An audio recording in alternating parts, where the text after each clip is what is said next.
చెప్పిన దానికోసం నా మీద కేసు పెడతావా? ఆ కేసులకు భయపడతానా నేను?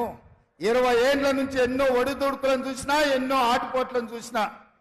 ఇవాళ మీరు అనుకుంటుందేమో గుజరాత్ నుంచి వచ్చి తెలంగాణ మీద పెత్తనం చేస్తామని. అందుకే 4 కోట్ల తెలంగాణ ప్రజలకు, మా 50 లక్షల నిరుద్యోగ యువకులకు నేను విజ్ఞప్తి చేస్తున్నా. ఇది తెలంగాణ పౌరుషానికి, గుజరాత్ ఆధిపత్యానికి ఈ ఎన్నికల్లో పోటీ. చూద్దాం తెలంగాణ పౌరుషం గెలుస్తుందో, గుజరాత్ ఆధిపత్యం గెలుస్తుందో నేను చూస్తా. మా రాష్ట్రం నుంచి వచ్చి, నా రాష్ట్రానికి వచ్చి, నా రాష్ట్ర నడిగడ్డ మీద నిలబడి ఈ రాష్ట్ర ముఖ్యమంత్రిని బెదిరిస్తున్నావంటే తెలంగాణ సమాజం ఎడ్డిదో గుడ్డిదో కాదు.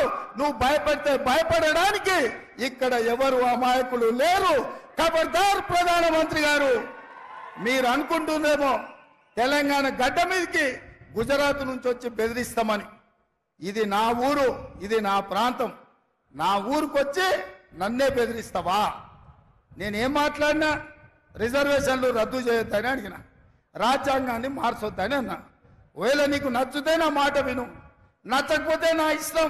రాజ్యాంగం మారితే రిజర్వేషన్లు రద్దు చేస్తానే ప్రజల్ని ఓట్లు అడుగు, ప్రజలే తీర్పిస్తారు ఎవరి పక్కన నిలబడాలను. అంతే తప్ప మీరు ఆలోచన చేయండి సోదరులారా. పక్కూరోడు మన ఊరికొచ్చి మన ఊరు చౌరస్తలు నిలబడి మనల్ని అవమానించే విధంగా మన ఊరు వాళ్ళను తిట్టు ఊరుకుంటే మనం ఊరుకుంటామా? ఉంటామా?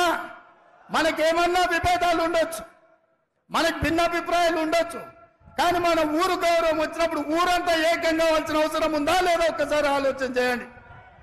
ఇవాళ నన్ను 1 తారీఖు నాడు అంటే ఇవాళ ఢిల్లీలో పోలీస్ స్టేషన్లో హాజరుగామని హుకుం జారీ చేసిండు అమిత్ షా గారు.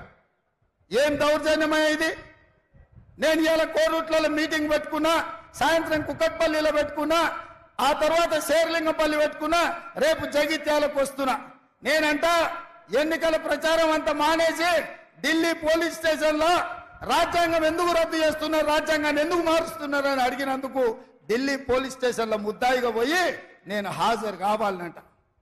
ఇదేనా మీ నీతి ప్రధానమంత్రి గారు? మీకు ప్రధానమంత్రిగా బాధ్యత ఇచ్చింది ప్రజలు రేవంత్ రెడ్డిని పోలీస్ స్టేషన్లో వేయడానికేనా? ఇదా మీరు నేర్చుకున్నది?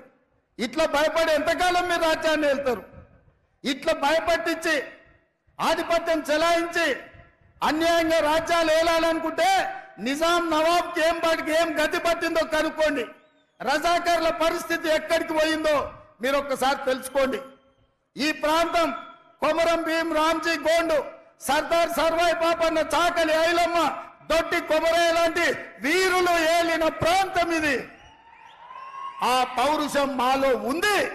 మీరు భయపెడితే భయపడడానికి ఈడ ఎవరు సిద్ధంగా